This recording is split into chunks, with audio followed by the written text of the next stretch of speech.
السلام علیکم ورحمۃ اللہ وبرکاتہ۔ بسم اللہ الرحمن الرحیم۔ نحمده ونصلي على رسوله الكريم، اما بعد، قال الله تعالى في كتابه المجيد: اعوذ باللہ من الشیطان الرجیم، بسم اللہ الرحمن الرحیم۔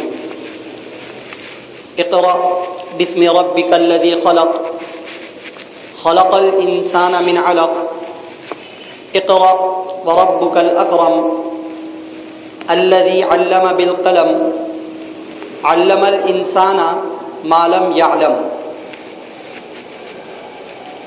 وقد ورد في الخبر عن عائشة رضی اللہ تعالی عنہا انہا قالت: اول ما بدأ به رسول اللہ صلی اللہ علیہ وسلم من الوحی الرؤیا الصالحہ فی النوم، وكان لا يرى رؤيا الا جاءت مثل فلق الصبح۔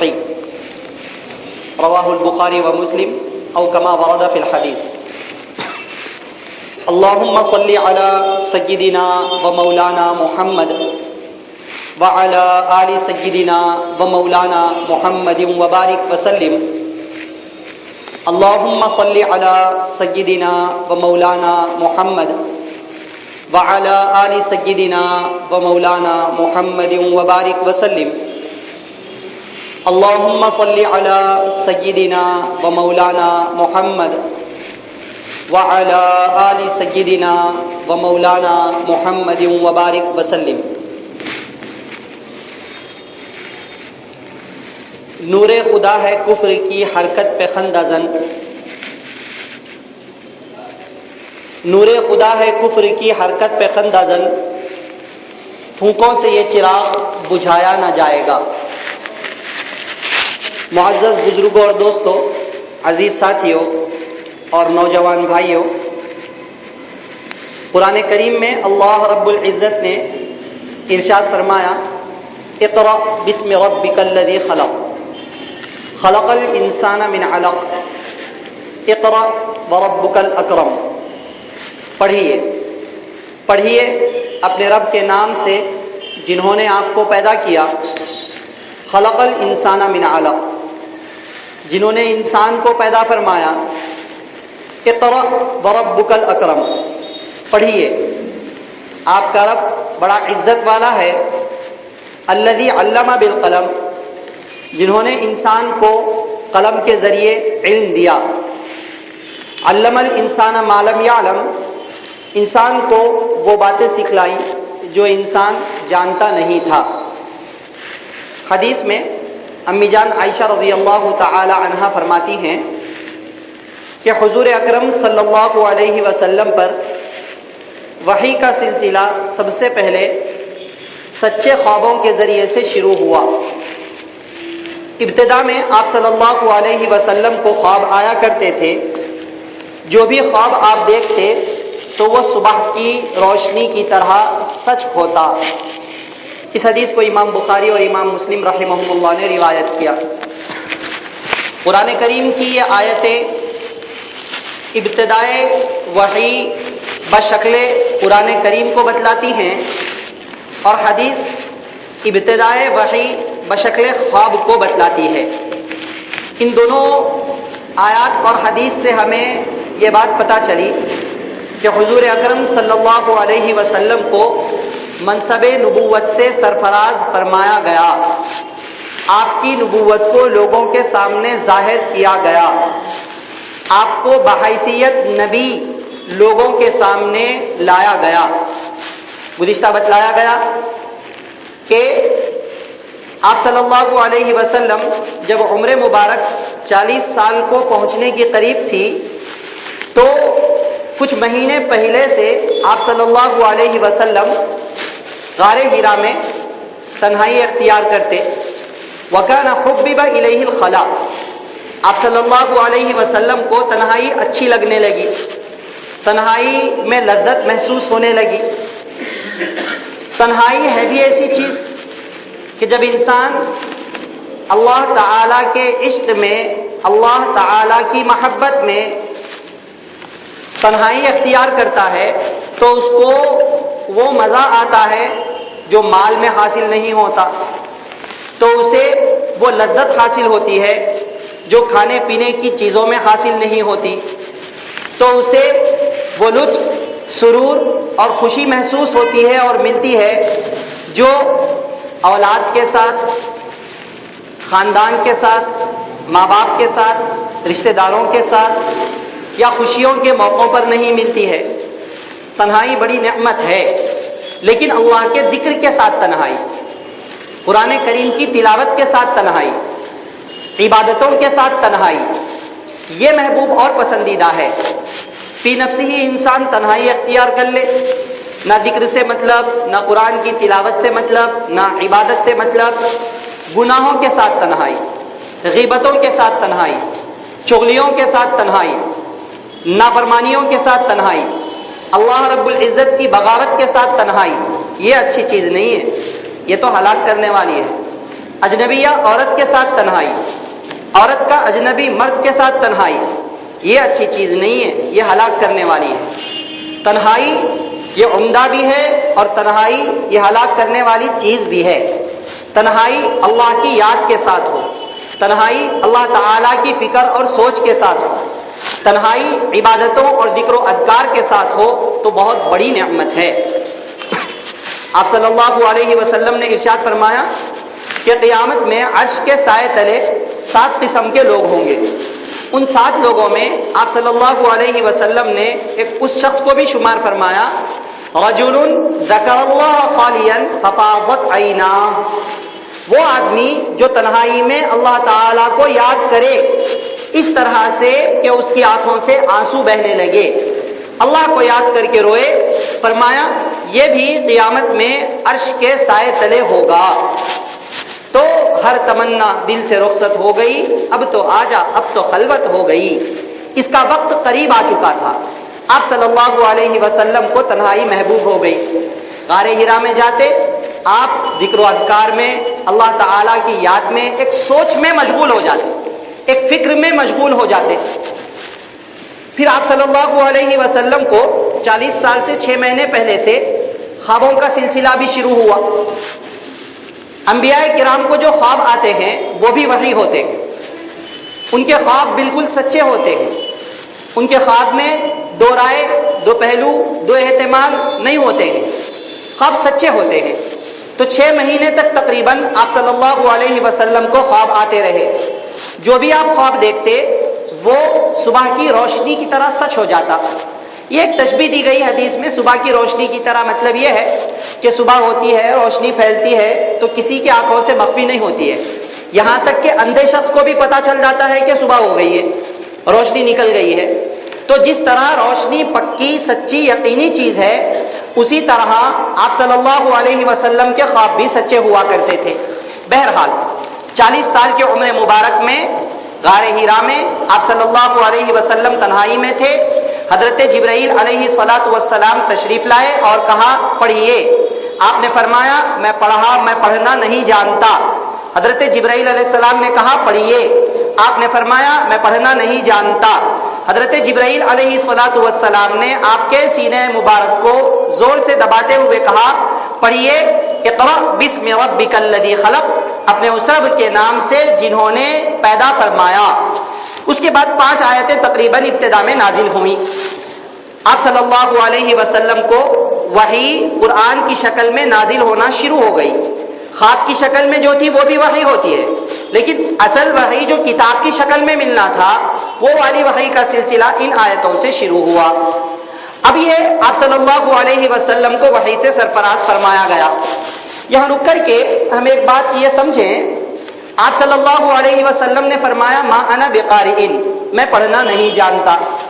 دشمنان اسلام، دشمنان دین، دشمنان نبی، دشمنان مسلمین جو اسلام کو بدنام کرنے کے لیے، مسلمانوں کو بدنام کرنے کے لیے، اسلامی تعلیمات کو بدنام کرنے کے لیے، شریعت کو بدنام کرنے کے لیے، قرآن کی تعلیمات کو بدنام کرنے کے لیے ایڑی چوٹی کا زور لگاتے ہیں، پوری طاقت و قوت اور اپنا سارا پیسہ خرچ کرتے ہیں، وہ ان کا کام ہے، ان کا مشغلہ ہے، ان کی صبح و شام ہے، ایسے اعتراضات پیدا کیے جائے، ایسے سوالات کھڑے کیے جائے جس سے مسلمانوں کے دل کمزور پڑ جائے۔ عام طور سے آپ صلی اللہ علیہ وسلم امی ہیں، اس کا مطلب ہم لوگ بھی یہی سمجھتے ہیں کہ بھئی آپ صلی اللہ علیہ وسلم کو پڑھنا لکھنا نہیں آتا تھا۔ اللہ تعالیٰ نے قرآن نازل فرمایا، اتنی بڑی چیز دی کہ آپ صلی اللہ علیہ وسلم پڑھنا لکھنا نہیں جانتے تھے۔ ٹھیک ہے، یہ الفاظ ہم کہہ سکتے ہیں، پڑھنا لکھنا نہیں جانتے تھے، کیونکہ اس میں کوئی برائی کی بات نہیں ہے، بلکہ جو شخص پہلے سے پڑھنا لکھنا نہ جانتا ہو پھر ایسا کلام کرے یہ ان کے نبی ہونے کی علامت ہے، یہ معجزہ ہے قرآن کریم کا آپ کی زبان سے نکل رہا ہے۔ لیکن انہی الفاظ کو تھوڑا سا تبدیل کر کے معترضین کہتے ہیں نعوذ باللہ ثم نعوذ باللہ ثم نعوذ باللہ کہ آپ صلی اللہ علیہ وسلم جاہل تھے۔ نعوذ باللہ، یہ لفظ استعمال نہیں کیا جا سکتا ہے۔ جاہل ایک بے ادبی کا لفظ ہے، جاہل گستاخی ہے آپ صلی اللہ علیہ وسلم کی شان میں۔ نہیں بھائی پڑھے لکھے نہیں تھے، اس کا کیا مطلب ہے؟ نہیں، وہ مطلب ہو ہی نہیں سکتا ہے اس کا۔ اللہ کے نبی صلی اللہ علیہ وسلم جاہل، نعوذ باللہ ثم نعوذ باللہ ثم نعوذ باللہ، نقل کفر نہ باشد۔ ہم یہ جو بات نقل کر رہے ہیں میں سمجھانے کے لیے، افہام و تفہیم کے لیے کہ آپ صلی اللہ علیہ وسلم کی شان میں اس طرح کے الفاظ استعمال کرنے والا گستاخ رسول ہے، گستاخ رسول ہے جس کی سزا ہے کہ وہ واجب القتل ہے۔ آپ صلی اللہ علیہ وسلم کی شان اقدس میں الفاظ بھی بڑے احتیاط کے ساتھ استعمال کیے جائیں گے۔ اللہ رب العزت نے امی کا لفظ استعمال فرمایا۔ اللہ رب العزت اگر چاہتے تو اللہ رب العزت خود اس طرح کا کوئی لفظ استعمال فرماتے، لیکن نہیں، امی فرمایا۔ امی کا مطلب کئی معنی آتے ہیں امی کے۔ امی کا ایک مطلب یہ ہے کہ جو باضابطہ دنیا میں جو پڑھنے لکھنے کا طریقہ ہے اس طریقے سے انہوں نے پہلے پڑھا لکھا ہوا نہیں ہے۔ اس کا یہ مطلب نہیں ہوتا ہے کہ انسان جاہل ہے۔ بھائی اس طریقے سے تو کوئی بھی پڑھا لکھا نہیں پیدا ہوتا ہے، ہر کوئی ایسے ہی پیدا ہوتا ہے، بعد میں آہستہ آہستہ لوگوں سے سیکھتا ہے۔ آپ صلی اللہ علیہ وسلم نے دنیاوی رولز کے مطابق، دنیاوی اعتبار سے پہلے کسی سے باضابطہ کتاب لے کر کے آپ نے نہیں پڑھا تھا، لیکن آپ کی سمجھ، لیکن آپ کی سوچ، لیکن آپ کا دماغ، لیکن آپ صلی اللہ علیہ وسلم کی فکر، لیکن آپ صلی اللہ علیہ وسلم کے تجربے، آپ صلی اللہ علیہ وسلم کی تدبیریں، اللہ کی قسم کوئی اس کا مقابلہ نہیں کر سکتا ہے۔ کیا کوئی جاہل قصہ تحکیم میں ایسا فیصلہ فرما سکتا ہے جیسا کہ آپ صلی اللہ علیہ وسلم نے فیصلہ فرمایا تھا؟ یہ آپ کے عقل کے کامل ہونے کی علامت ہے، یہ آپ صلی اللہ علیہ وسلم کے ٹیلنٹڈ اور ذہین، سب سے زیادہ ذہین اور سب سے زیادہ علم رکھنے والے ہونے کی علامت ہے کہ آپ صلی اللہ علیہ وسلم نے ایسا فیصلہ فرمایا کہ ننگی تلواریں جو نکل چکی تھی وہ میانوں میں واپس چلی گئی۔ کیا ایک عام انسان ایسا کر سکتا ہے کہ وہ صرف ستاروں کو دیکھ کر، وہ صرف سورج کو دیکھ کر، وہ صرف چاند کو دیکھ کر، وہ ستاروں کی گردش کو دیکھ کر صحیح بات بالکل 100% بتلا دے؟ کوئی نہیں کر سکتا ہے، لیکن آپ صلی اللہ علیہ وسلم نے کیا۔ بلکہ اس زمانے میں یہ ایک علم عام تھا، تو یہ ایک عام آدمی نہیں کر سکتا ہے۔ آپ صلی اللہ علیہ وسلم کے فیصلے، آپ صلی اللہ علیہ وسلم کی تدبیر، ارے بھائی 12 سال سے 20 سال کی عمر کیا ہوتی ہے؟ اس دوران آپ صلی اللہ علیہ وسلم لاکھوں کروڑوں کا نفع کماتے ہیں، لاکھوں کروڑوں کا کاروبار آپ کر کے لاتے ہیں۔ کیا ایک عام شخص ایسا کر سکتا ہے؟ کیا نعوذ باللہ ایک جاہل شخص ایسا کر سکتا ہے؟ اللہ کے نبی صلی اللہ علیہ وسلم کی شان میں یہ لفظ استعمال نہیں کیا جائے گا۔ ہاں، آپ کو دنیاوی اعتبار سے باضابطہ پہلے سے پڑھایا لکھایا نہیں گیا تھا، لیکن اللہ کی قسم جب پڑھایا گیا تو پوری دنیا کا علم رکھنے والے لوگ، پوری دنیا میں پڑھے لکھے لوگ، پوری دنیا کے ڈاکٹرز آ جائیں، پوری دنیا کے انجینئرز آ جائیں، پوری دنیا کے سائنٹسٹ آ جائیں، پوری دنیا کا بڑے سے بڑا وکیل آ جائے، ان سب کا علم ایک طرف اور آپ صلی اللہ علیہ وسلم کا علم ایک طرف۔ آپ صلی اللہ علیہ وسلم کا مقام کوئی اندازہ نہیں کر سکتا ہے۔ ارے ہما و شما کس سے پڑھتے ہیں؟ ہماری طرح فنا ہو جانے والا، ہماری طرح مٹی بن جانے والا ایک عام انسان سے ہم پڑھتے ہیں، جو ہماری طرح ہے، ہماری طرح کا ایک انسان جو اپنے ماں کے پیٹ سے عام جاہل پیدا ہوا، ایسے لوگوں سے ہم پڑھتے ہیں۔ لیکن آپ صلی اللہ علیہ وسلم کو پڑھانے والے اللہ رب العزت اور آپ صلی اللہ علیہ وسلم تک اللہ کا پیغام لانے والے حضرت جبرائیل علیہ الصلوۃ والسلام، اور جو کتاب آپ کو پڑھوائی گئی، جو کلام آپ کو پڑھوایا گیا، اللہ کی قسم وہ اللہ کا کلام ہے۔ اللہ کی ذات فنا نہیں ہوتی، اللہ کا کلام فنا نہیں ہوتا، اللہ کی صفات فنا نہیں ہوتی، اللہ کے اوپر فنا نہیں، اللہ کی صفات پر فنا نہیں، اللہ کے کلام پر فنا نہیں۔ نبی نے جو علم حاصل کیا تھا، نبی صلی اللہ علیہ وسلم نے جو تعلیم حاصل کی تھی، اللہ کی قسم وہ کبھی فنا ہونے والی نہیں۔ ایسا علم آپ صلی اللہ علیہ وسلم نے سیکھا، آپ سے بہتر تعلیم یافتہ پوری دنیا کے اندر کوئی ہو ہی نہیں سکتا ہے۔ اللہ رب العزت کے بعد سب سے زیادہ علم رکھنے والے پوری کائنات میں اگر کوئی ہے تو وہ ہمارے اور آپ کے نبی آقا نامدار تاجدار مدینہ حضرت محمد مصطفیٰ صلی اللہ علیہ وسلم۔ اتنا بڑا مقام، آپ صلی اللہ علیہ وسلم کی فضیلت اگر ہم بیان کرنے پر آ جائیں ہمارے الفاظ ختم ہو جائیں۔ آپ صلی اللہ علیہ وسلم کی فضیلت اگر لوگ لکھنے پر آ جائیں تو ان لوگوں کے سارے قلم ٹوٹ جائیں اور ساری سیاہی سوکھ جائے۔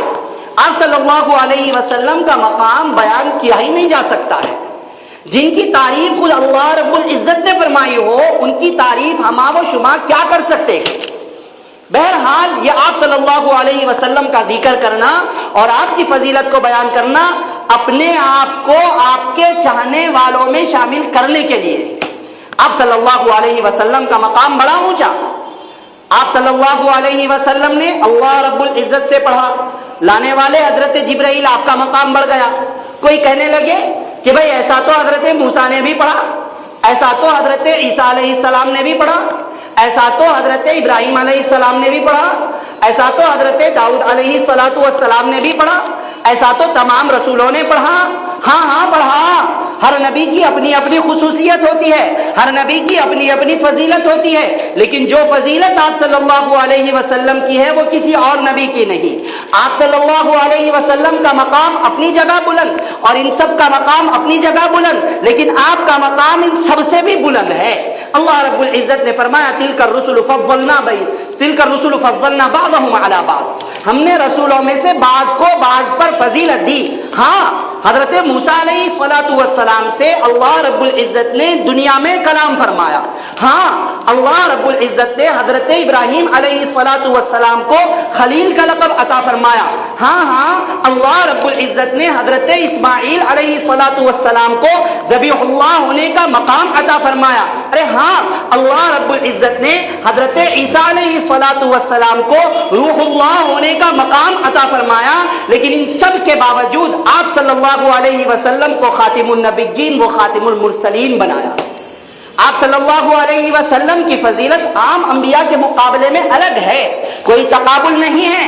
ہر نبی نبی ہے، ہر رسول رسول ہے، ہمارے نبی بھی نبی ہے، ہمارے رسول بھی رسول ہے، لیکن اگر کوئی دونوں میں کمپیئر کر کے حضور کے مقام کو گھٹانا چاہے یا حضور کے مقام کو عام نبیوں کے مقام سے ملانا چاہے، یہ بات غلط ہے۔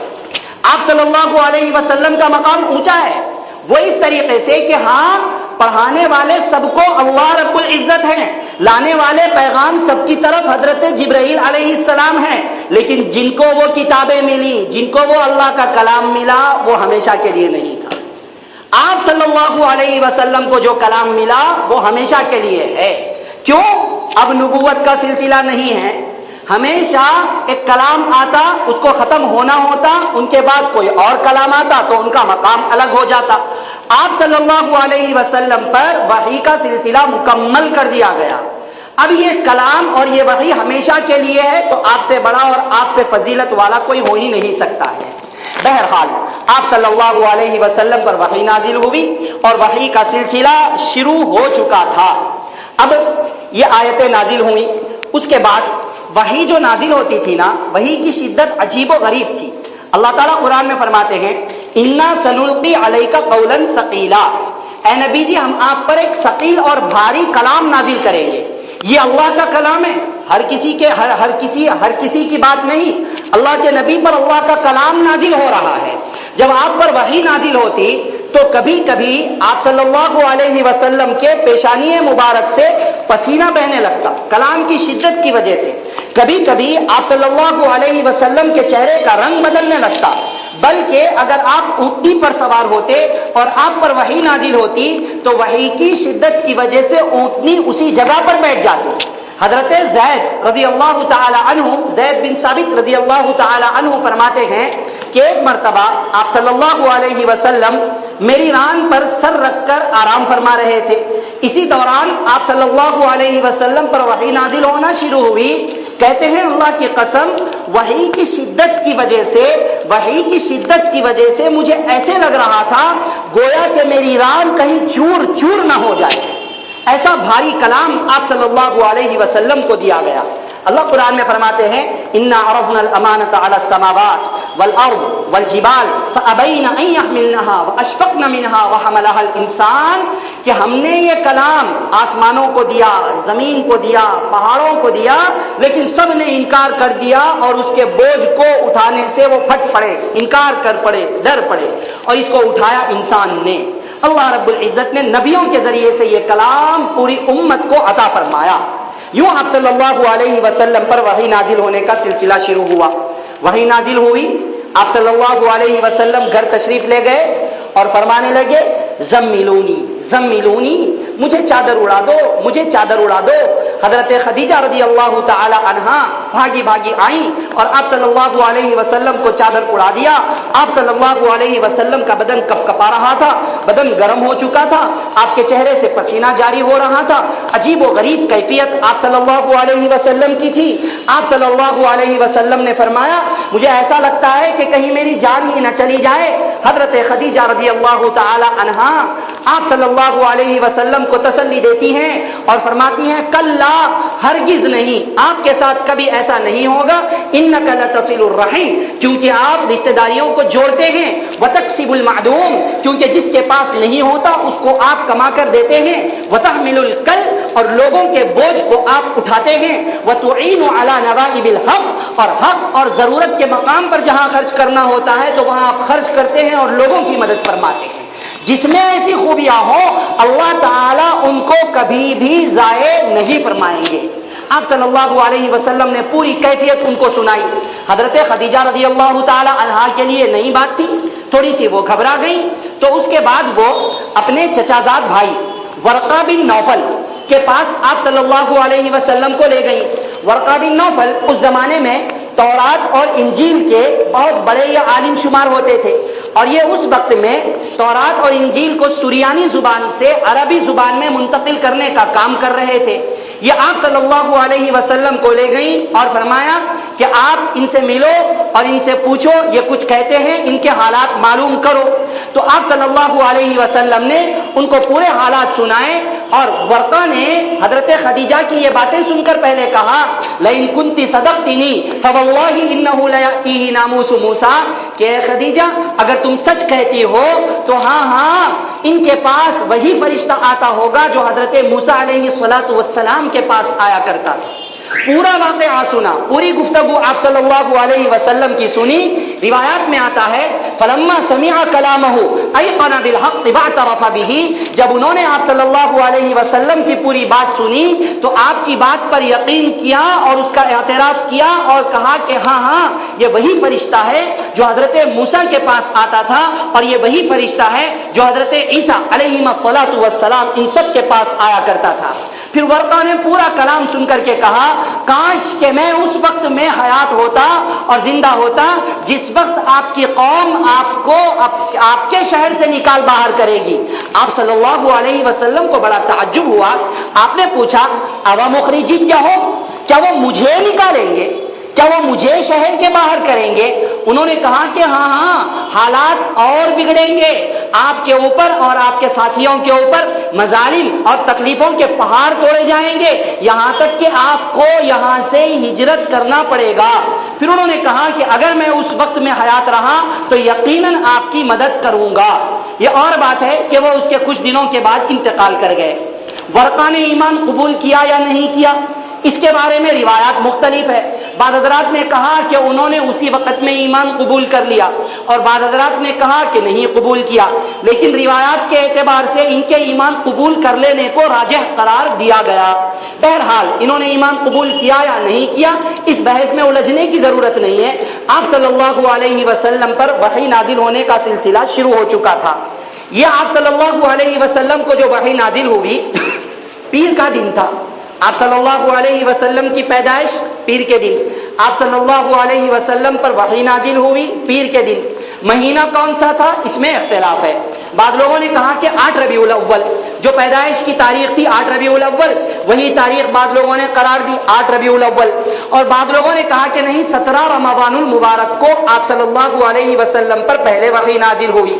حافظ ابن حجر اسقلانی رحمۃ اللہ علیہ نے اسی دوسرے قول کو راجح قرار دیا کہ نبوت کا سلسلہ جب آپ پر شروع ہوا، وحی کے نازل ہونے کا سلسلہ جو شروع ہوا وہ رمضان المبارک کا مہینہ تھا، کیونکہ آپ رمضان ہی کے مہینے میں اپنے آپ کو تنہائی کے لیے غار حرا میں جا کر کے آپ بیٹھ جایا کرتے تھے، گویا کہ اعتکاف کیا کرتے تھے۔ اس زمانے میں آپ صلی اللہ علیہ وسلم پر وحی نازل ہوئی۔ اب اس کے بعد کچھ دنوں تک وحی کا سلسلہ رکا رہا۔ اب اس زمانے میں حضرت خدیجہ رضی اللہ تعالی عنہا انہوں نے ایمان قبول کر لیا۔ آپ صلی اللہ علیہ وسلم نے اور کچھ لوگوں کو ایمان کی دعوت دی اور انہوں نے ایمان قبول کر لیا۔ سب سے پہلے ایمان قبول کرنے والوں میں عورتوں میں حضرت خدیجہ رضی اللہ تعالی عنہا، اور اگر ورقہ بن نوفل کا ایمان مان لو تو یہودیوں اور عیسائیوں میں ورقہ بن نوفل، اور اگر مردوں میں دیکھو تو حضرت ابوبکر صدیق رضی اللہ عنہ، اور اگر بچوں میں دیکھیں تو حضرت علی رضی اللہ تعالی عنہ، اور اگر غلاموں میں دیکھیں تو حضرت زید بن حارثہ رضی اللہ عنہ۔ اس کے بعد اور بھی احباب ایمان میں داخل ہوتے گئے۔ ابتدا کا زمانہ تھا، نئی چیز آئی ہوئی ہے، لوگوں کو تعجب ہو رہا تھا، یہ کیسا کلام آ گیا، یہ کیسی بات آ گئی۔ آپ صلی اللہ علیہ وسلم لوگ آپ کے پاس جڑتے جاتے ہیں، آہستہ آہستہ لوگ آپ کے قریب آتے جاتے ہیں۔ اسی زمانے میں کئی واقعات پیش آئے صحابہ کرام کے ایمان قبول کرنے کے۔ اسی دوران حضرت ابوذر رضی اللہ تعالی عنہ، ہر ایک کے ایمان قبول کرنے کا ایک تفصیلی واقعہ ہے، وہ ان کے فضائل میں باتیں بتلائی جائیں گی، لیکن یہاں پر ابتدا میں بتلانا مقصود ہے کہ کیسی مشقت کے ساتھ لوگوں نے ایمان قبول کیا اور اس کو باقی رکھا، اور آج اس مشقت سے آئے ہوئے دین کو ہم گھر بیٹھے ضائع کر دیتے ہیں۔ اپنے چہروں سے دین اڑ گیا، اپنی زندگیوں سے دین اڑ گیا، اپنے لباس سے دین اڑ گیا، اپنے گھر کے ماحول سے دین اڑ گیا، گھر کی تعلیمات سے دین اڑ گیا، اخلاق کے اعتبار سے دین اڑ گیا۔ مطلب اگر غور کیا جائے، ایک طائرانہ نظر ڈالی جائے اور ایک جائزہ لیا جائے تو ہم نے یہ بات سمجھ میں آئے گی کہ جس مشقت کے ساتھ، جس سچائی کے ساتھ، جس حق اور دیانت کے ساتھ صحابہ کرام نے دین ہم تک پہنچایا تھا، آج اس کی شکل کو ہم نے باقی نہیں رکھا ہوا ہے۔ بہرحال حضرت ابوذر رضی اللہ عنہ کو یہ اطلاع پہنچی کہ مکہ میں ایک صاحب ہیں جو نبی ہونے کا دعویٰ کرتے ہیں اور کہتے ہیں کہ ان پر اللہ کا کلام نازل ہوا ہے، تو انہوں نے اپنے بھائی انیس کو بلایا اور کہا کہ جاؤ، جا کر کے حالات معلوم کر کے آؤ کہ ایک صاحب ہے مکہ میں جو اس طریقے کی باتیں کہتے ہیں۔ تو حضرت ابوذر کے بھائی انیس یہ آئے اور انہوں نے حالات کا جائزہ لیا، تحقیق کرنے میں لگ گئے۔ تو کیا دیکھتے ہیں کہ کوئی آپ کو شاعر کہتا ہے، کوئی آپ کو جادوگر کہتا ہے، کوئی آپ کو کاہن کہتا ہے، کوئی آپ کو پاگل کہتا ہے اور آپ کی باتوں کو اور آپ کے کلام کو پاگل پن کہتا ہے۔ یہ کہتے ہیں انیس خود کہ واللہ انی لشاعر، اللہ کی قسم میں بھی بہت بڑا شاعر تھا، میں نے آپ صلی اللہ علیہ وسلم کے کلام کو سنا، وہ تو کوئی شعر نہیں تھا اور وہ تو کوئی جادو نہیں تھا۔ پھر یہ سارے حالات کا جائزہ لینے کے بعد اپنے بھائی حضرت ابوذر رضی اللہ عنہ کے پاس پہنچے اور جا کر کے ان سے کہنے لگے کہ واللہ انہ لصادق، کہ بھائی اللہ کی قسم یہ تو سچے محسوس ہوتے ہیں، بالکل سچے لگتے ہیں۔ رأیتہ یأمر بالخیر وینہی عن الشر، میں نے ان کو دیکھا کہ وہ اچھائیوں کا حکم کرتے ہیں اور وہ برائیوں سے روکتے ہیں۔ ورأیتہ یأمر بمکارم الاخلاق، اور میں نے ان کو دیکھا کہ وہ عمدہ اخلاق کی تعلیم دیتے ہیں۔ وکلاما ما ہوا بالشعر، اور ایسا کلام وہ سناتے ہیں، اللہ کی قسم وہ کلام بالکل شعر نہیں ہے۔ اس کے بعد حضرت ابوذر رضی اللہ عنہ نے کہا کہ ابھی مجھے اطمینان نہیں ہوا۔ پھر وہ خود آئے سفر کر کے اور آ کر کے حضرت علی رضی اللہ تعالی عنہ کے پاس وہ کچھ دن ٹھہرے رہے، پھر حضرت علی رضی اللہ تعالیٰ عنہ کے ساتھ جا کر کے انہوں نے ایمان قبول کیا، اور ایمان قبول کرنے کے بعد لوگوں میں کھڑے ہو کر اعلان کر دیا اشہد ان لا الہ الا اللہ و اشہد ان محمد الرسول اللہ، میں گواہی دیتا ہوں کہ اللہ کے علاوہ کوئی معبود نہیں اور محمد صلی اللہ علیہ وسلم یہ اللہ کے رسول ہے۔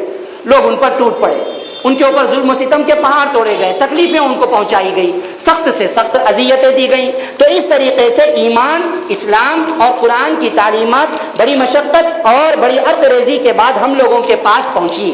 پھر سلسلہ چلتا رہا یہاں تک کہ آپ صلی اللہ علیہ وسلم اور کچھ لوگ ایمان میں داخل ہو گئے تھے، تو یہ سارے لوگ ایک مکان میں جمع ہو جایا کرتے تھے۔ حضرت ارقم رضی اللہ تعالی عنہ جو کہ 7ویں 8ویں یا 9ویں مسلمان ہیں، 9ویں نمبر کے مسلمان، اب یہ اس وقت میں ان کا ایک مکان تھا، یہ اس مکان میں سارے ایمان والے اس وقت میں جمع ہو جاتے، اور کچھ قرآن کی تلاوت کرنا ہوتا تلاوت کر لیتے، کچھ مشورے ہوتے تو وہاں بیٹھ کر کے مشورے کر لیے جاتے۔ تقریباً 3 سال تک یہ سلسلہ چلتا رہا، 3 سال تک۔ پھر جب آپ صلی اللہ علیہ وسلم کی عمر مبارک 43 سال کی ہوئی تو اس وقت میں آپ پر کلام نازل ہوا، وحی نازل ہوئی اور بتلایا گیا فاصدع بما تؤمر وَأَعْرِضْ عَنِ الْمُشْرِكِينَ، اے نبی جی اب آپ کھلا اعلان کر دیجئے اور آپ مشرکین کی پرواہ مت کیجئے۔ وَأَنذِرْ عَشِيرَتَكَ الْأَقْرَبِينَ، اور اے نبی جی آپ اپنے رشتہ داروں کو، قریبی رشتہ داروں کو ایمان کی دعوت دیں اور ان کو جہنم سے اور شرک سے اور کفر کے عذابات سے اور جہنم کی وعیدوں سے ان کو ڈرائیں۔ آپ اپنے گھر والوں سے ایمان کی محنت کا سلسلہ شروع کریں۔ وَقُلْ إِنِّي أَنَا النَّذِيرُ الْمُبِينُ، اور اے نبی جی آپ لوگوں کو کہیں، بتلائیں کہ میں ڈرانے والا ہوں، اللہ کے احکام تم تک پہنچانے والا ہوں۔ ڈرانے والا، جہنم سے ڈرانے والا، جہنم کے عذاب سے ڈرانے والا، وہاں کے وعیدوں سے ڈرانے والا، شرک اور کفر کو اختیار کرنے سے ڈرانے والا، اس پر مرتب ہونے والی لعنت سے ڈرانے والا۔ صاف صاف اعلان کر دیجئے۔ 43 سال کی عمر مبارک میں وحی نازل ہو گئی کہ اب کھلا ایمان کی دعوت دی جائے۔ آپ صلی اللہ علیہ وسلم کوہ صفا پہاڑ پر چڑھے اور آپ صلی اللہ علیہ وسلم نے لوگوں کو قبیلوں کے ناموں سے بلایا، اے بنو ہاشم اور اے قریش، اے فلاں۔ آپ صلی اللہ علیہ وسلم نے ایک ایک قبیلے کا نام لیا اور ان سب کو اکٹھا کیا اور کر کے آپ صلی اللہ علیہ وسلم نے فرمایا کیا تم، اگر میں یہ کہوں کہ اس پہاڑ کے پیچھے ایک لشکر ہے جو تمہارے اوپر حملہ کرنا چاہتا ہے اور وہ تمہارے اوپر بس حملہ کرنے ہی والا ہے، تو کیا تم میری بات کا یقین کرو گے؟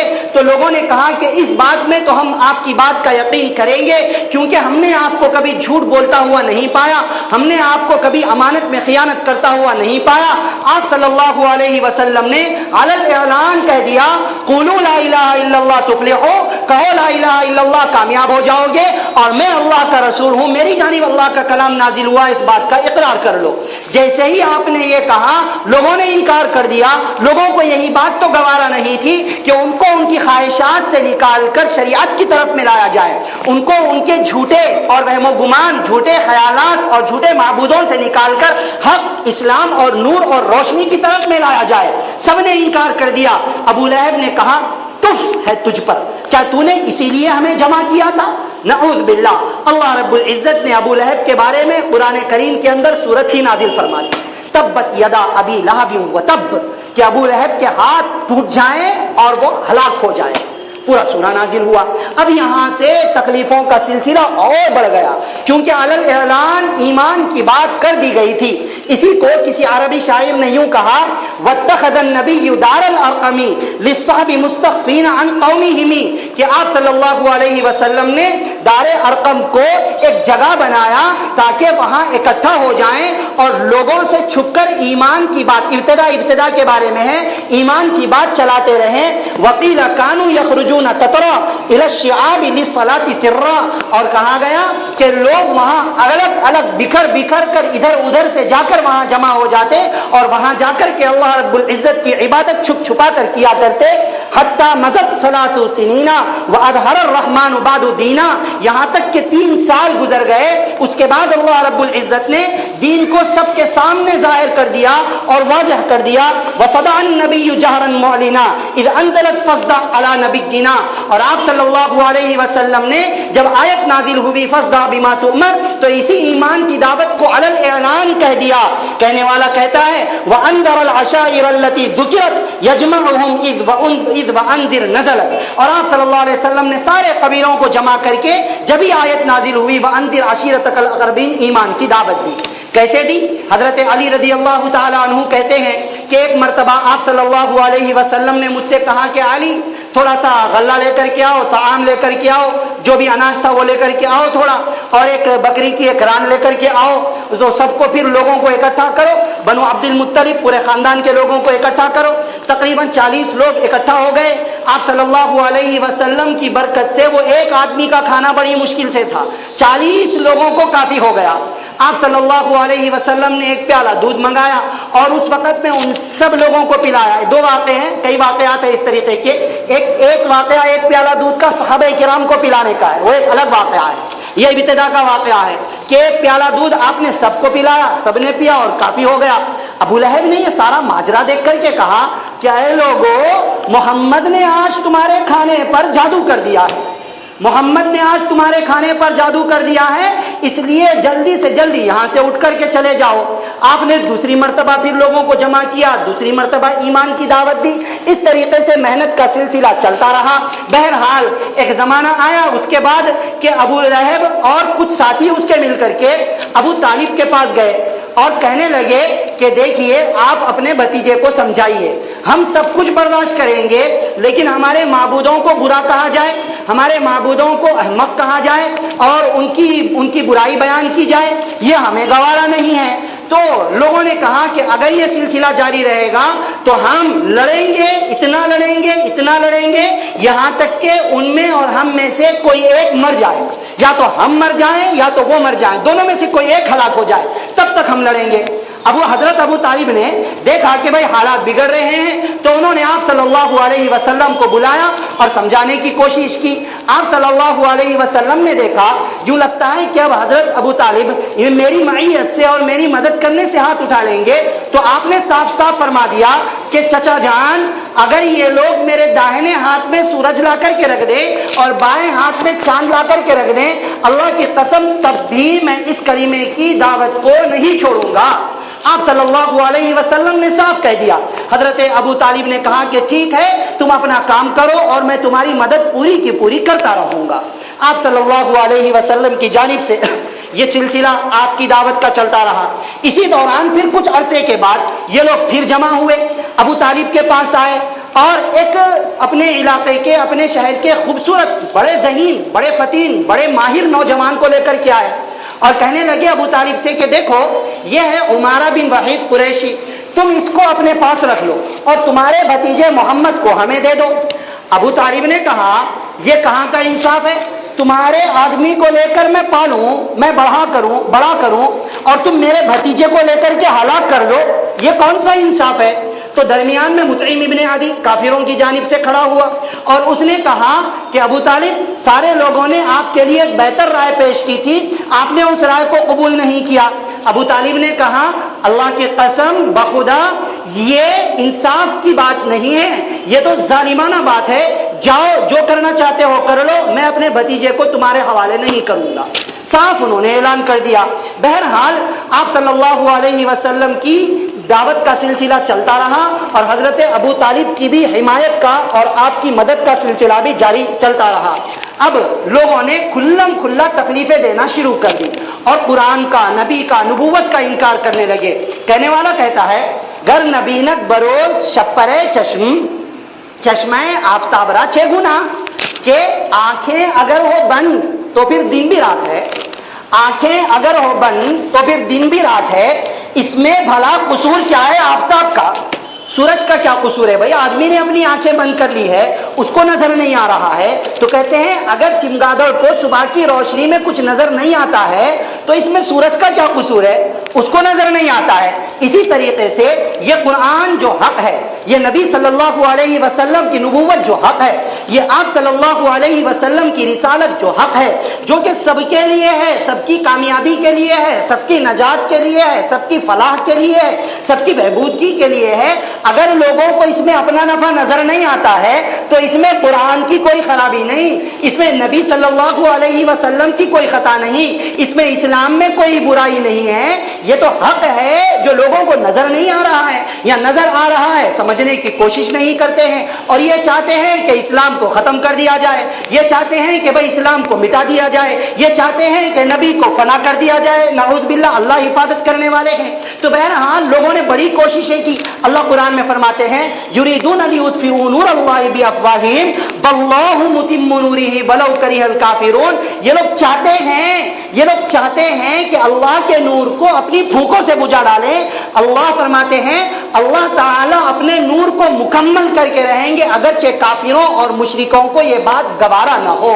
شاعر نے کہا نور خدا ہے کفر کی حرکت پہ خندہ زن، نور خدا ہے کفر کی حرکت پہ خندہ زن، پھونکوں سے یہ چراغ بجھایا نہ جائے گا۔ بہرحال سلسلہ چلتا رہا۔ اب اس کے بعد کیا تکلیفیں دی گئیں، کیسی مشقتیں دی گئیں، وہ بات انشاءاللہ تعالی اگلی مرتبہ بتلائی جائے گی۔ کس طریقے سے آپ صلی اللہ علیہ وسلم کو تکلیفیں پہنچائی گئیں، صحابہ کرام کو کچھ ہلکا ہلکا اس کا نمونہ بتلایا جائے گا انشاءاللہ تعالی۔ ایک بات بعض گزشتہ دوستو احباب نے گزارش کی کہ بھائی تھوڑا سا اس ٹاپک پر بھی بولو، کیا مسلمانوں کو جو غیر مسلم بنایا جا رہا جبرن زبردستی، اس کے بارے میں بھی بولو۔ بولنے سے سننے سے کیا ہوتا ہے؟ اس ٹاپک پر جو کام پولیٹیشنز کو کرنا ہے وہ لوگ کر رہے ہیں، جتنی کوشش وہ کرنا ہے کر رہے ہیں۔ سوال یہ نہیں ہے کہ ہم بولیں اور آپ سنیں، سوال یہ ہے کہ ہم یہ سوچیں کہ کہیں ہم کسی کو غیر مسلم تو نہیں بنا رہے ہیں، کہیں ہم کسی مسلمان کو غیر مسلم تو نہیں بنا رہے۔ سوچیں اپنی زندگی کا جائزہ لے کر، آج وہ ہندو ہیں وہ تو غیر مسلم ہیں، وہ مسلمانوں کو غیر مسلم بنا رہے ہیں، وہ ان کے مذہب کی، وہ ان کے اعتبار سے جو بھی ان کی محنت ہے وہ ان کے اعتبار سے صحیح ہوگی، ہمارے اعتبار سے غلط ہے۔ جتنا ہو سکتا ہے ہم اس کی کوشش کریں گے، اور جتنے پولیٹیشنز ہیں ہمارے مسلمان وہ سارے کوشش کریں گے انشاءاللہ، یہ تو کوششیں جاری رہے گی۔ مگر سوچیں یہ کہ ہم بھی تو غیر مسلم بنا رہے ہیں۔ ارے یہ کیسی بات بول دیے؟ ارے صحیح بات ہے، بچیوں کی شادی کو مشکل بنا کر کیا بچیوں کو ہم غیر مسلم نہیں بنا رہے ہیں؟ کتنی مسلمان بچیاں ہیں جو غیر مسلموں کے ساتھ بھاگ رہی ہیں، جو اپنا مذہب تبدیل کر کے ان کے ساتھ شادی کر رہی ہیں۔ کیا ہم نے اپنے ہی مسلمان بچیوں کو غیر مسلم نہیں بنایا؟ ایک طرف لڑکے والوں کی طرف سے لڑکیوں کے لیے دقت، دوسری طرف لڑکی والوں کی طرف سے بھی لڑکے والوں کے لیے بھی مشقت۔ لڑکی والے کہتے ہیں کہ بھائی 25 سے 30 ہزار ہو تو ہی اپنی بچی دیں گے ورنہ نہیں دیں گے، اب وہ پریشان۔ اس لیے ہم یہ سوچیں کہ ہماری وجہ سے کوئی اسلام سے تو نہیں نکل رہا، اپنے اخلاق، اپنے تعلیم، اپنے جو نبی نے تعلیم دی ہے اس کی طرف ہم توجہ دیں۔ اس طرح کی ٹاپکس جمعہ کا بیان یہ سننے کا، اصلاح کا، اس طرح کا موقع ہوتا ہے۔ کبھی ضرورت پڑتی ہے کوئی اہم بات بتلائی جاتی ہے، اور جب ضرورت پڑے گی تب بتلائی دی جائے گی، لیکن اللہ کے واسطے ہم اس طرح کی چیزوں میں الجھ کر اپنا وقت ضائع نہ کریں۔ ہم اپنے اخلاق بنائیں، اپنے اعمال بنائیں، نبی صلی اللہ علیہ وسلم کی سنتیں جانیں اور اس کے مطابق عمل کرنے کی فکر کریں۔ اللہ تعالیٰ مجھے اور آپ تمام احباب کو سنتوں پر قائم رہنے کی توفیق نصیب فرمائے، عمل سے متعلق باتوں پر عمل کرنے، بچنے سے متعلق باتوں سے بچنے، عقیدے سے متعلق باتوں پر عقیدہ رکھنے کی توفیق نصیب فرمائے۔ آمین۔ وآخر دعوانا ان الحمد للہ رب العالمین۔